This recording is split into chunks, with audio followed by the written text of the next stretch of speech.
사람들이 환각제를 먹고 명상을 하고 자기 개발 서적을 읽고 음악이나 그림과 같은 예술을 즐기면서 기대하는 게 있는데, 그건 의식의 변화를 경험하는 거예요.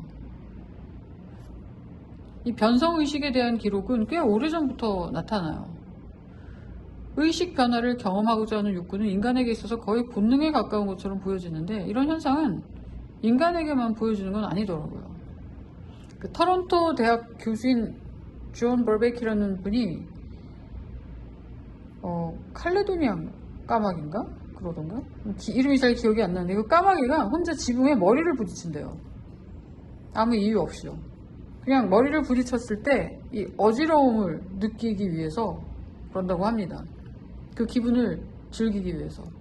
이건 꼭 이 마약이나 사이키델릭 약물을 복용하는 인간들하고 별 다르지 않은 것 같아요. 특히 변성의식의 경험은 거의 모든 생명체들의 기본 욕구이기도 하면서 쾌락의 기본적인 조건인 것 같아요. 이 존 알레그로라는 사람이 쓴 Sacred Mushroom이라는 책하고, 그 다음에 이 사람 책은 좀 굉장히 오래된 책이고, 작년인가 나왔던 브라이언 무라레스큐라는 사람이 쓴 The Immortality Key라고 불멸의 열쇠라는 두 책에서 공통적으로 하는 이야기는 고대 환각제가 인간과 문명에 끼친 영향이 있다는 거예요.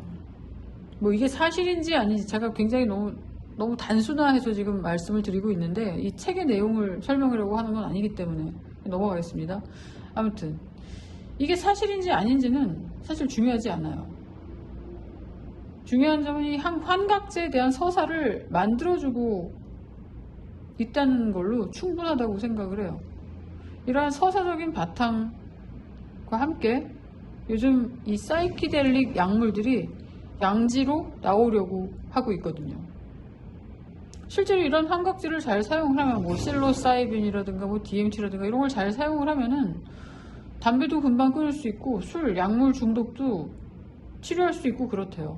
그리고 뭐 이런 약물을 먹고 신비 체험을 하게 되면은 죽음에 대한 공포로부터도 벗어나게 되고 뭐 우울증도 치료한다고 하는데, 중요한 점은 그러한 서사들에 의해서 이 사이키델릭 약물을 통한 신비 경험이 인간의 진화와 모종의 관계가 있다고 생각하게 하는 그 부분이에요.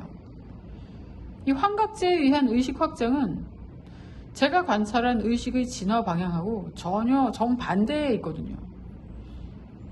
인간의 진화의 방향, 인간 의식의 진화 방향은 수동적인 상태에서 능동적인 상태로 움직입니다.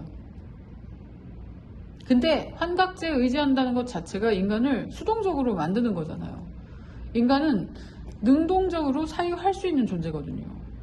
능동적인 사유에 의해서 의식을 변화시킬 수 있는데, 약물, 환각제 같은 외부 요인에 의지하게 되면 우리가 가지고 있던 본래의 능력은 퇴화하게 되겠죠. 인간의식은 진화가 아니라 다시 고대인의 수준으로 돌아가게 되는 거예요. 제가 하고 싶은 말의 요점은 이겁니다.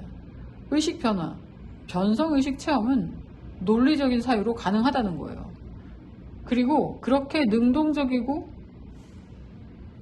논리적인 사유로 얻어진 의식 변화만이 우리에게 의미가 있을 거라는 겁니다. 이 새로운 영토, 새로운 예술, 그리고 인간의 진화는 의식이라는 매개체를 통해서 하나로 엮여 있어요. 하나의 주제예요. 그래서 새로운 영토 개발 또는 새로운 예술의 출현은 인간 의식에 대한 논리적 과학적인 사유와 긴밀한 연관을 가질 수밖에 없어요. 의식에 대한 탐구는 환각제나 주술, 마법을 통해서가 아니라 수학, 물리학, 경제학 등의 학문들이 발전해 온 것과 다르지 않은 방법으로 진행될 거라는 거죠. 뭔가가 발전해 나가는 데는 공통적인 조건이 있어요. 어떤 분야를 연구할 때는 그 분야가 뻗어나갈 수 있는 객관적인 토대가 필요하다는 거예요. 이건 필수 조건이에요. 이런 객관적인 토대, 이 객관성이 없이 어떤 것이 발전해 나갈 수 있지가 않아요.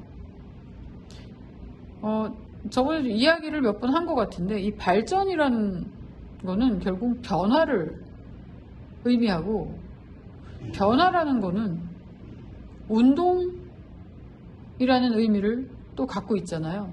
근데 이 운동이라고 하는 거는 지점 1에서 지점 2의 경계가 객관적이지 않으면 불가능한 개념이기 때문에 이 객관성이 없이 뭔가가 발전해 나갈 수 있다. 이거는 말이 안 되는 거예요. 그런데 이 객관적인 토대가 어떻게 만들어지는지 살펴보면 수학은 수의 특성을 바탕으로, 물리학은 물질의 특성을 바탕으로, 그 다음에 경제학은 돈의 특성을 바탕으로 자신이 성장할 수 있는 객관적인 토대를 만들었다는 거죠.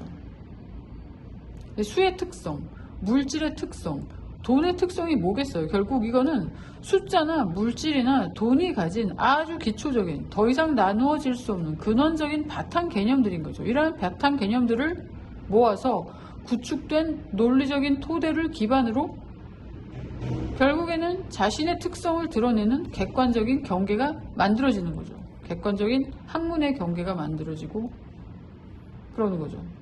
학문적인 특성도 만들어지고요. 이것처럼 의식에 대한 객관성 역시 의식이 가진 기초적인 특성을 바탕으로 구축되는 수밖에 없다는 얘기예요.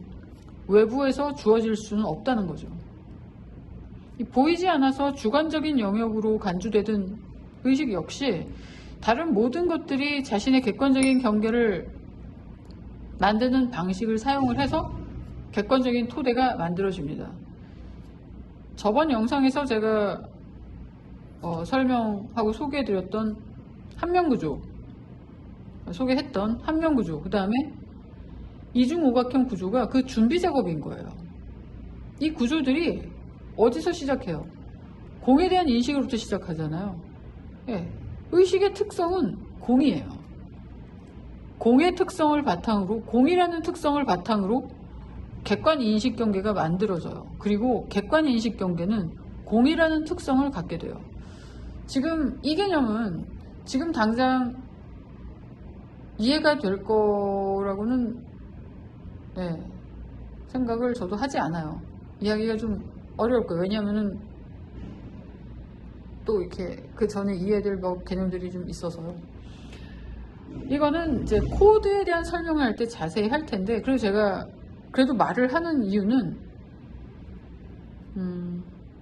또 그냥 또 말이 나왔는데 그냥 넘어가긴 또 그렇고, 그리고 자꾸 이게 사실은 뭐가 어렵다는 게 안 익숙해서 어려운 거거든요.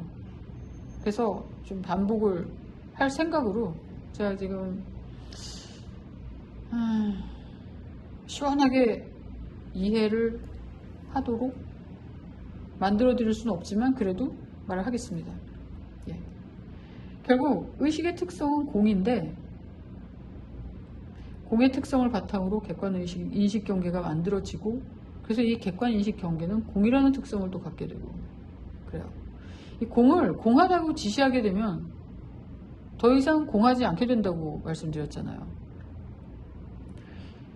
이 공이라는 우리가 인식 이전에 원래의 차원을 떠나서 공을 지시하고 언급하는 메타 차원으로 옮겨갔기 때문에 다른 거예요. 그래서 제가 0과 1이 만들어진다고 말씀드렸죠. 인식 이전의 공과 인식 이후의 공, 이렇게 말하면서 의식은 그러한 메타 차원을 계속 높여가면서 작용을 하고 있어요. 공을 지시하는 공에 대한 메타 언어는 그래서 공하지가 않아요. 메타 층위가 높아짐에 따라서 공을 지시하는 메타 언어는 다른 층위의 공을 계속 포함하게 되고, 결국 이건 어떤 층위에서 공을 언급하는지에 따라서 그 공은 다른 성격을 가지게 되는 거죠. 결국에는 이 반복된 의식작용이 이 공이라는 아무것도 없음이라는 것에 성격을 부여하게 된다는 이야기예요.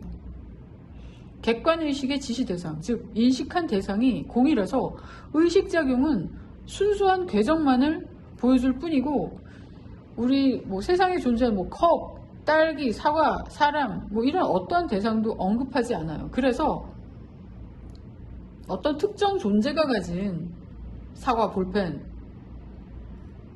뭐 여러 가지 이런 것들이 가진 특성에 치우치지 않기 때문에 이 의식 구조는 순수성, 이 논리의 순수성을 유지할 수 있게 돼요. 바로 그게 객관성을 답보해주는 근거가 되는 거죠.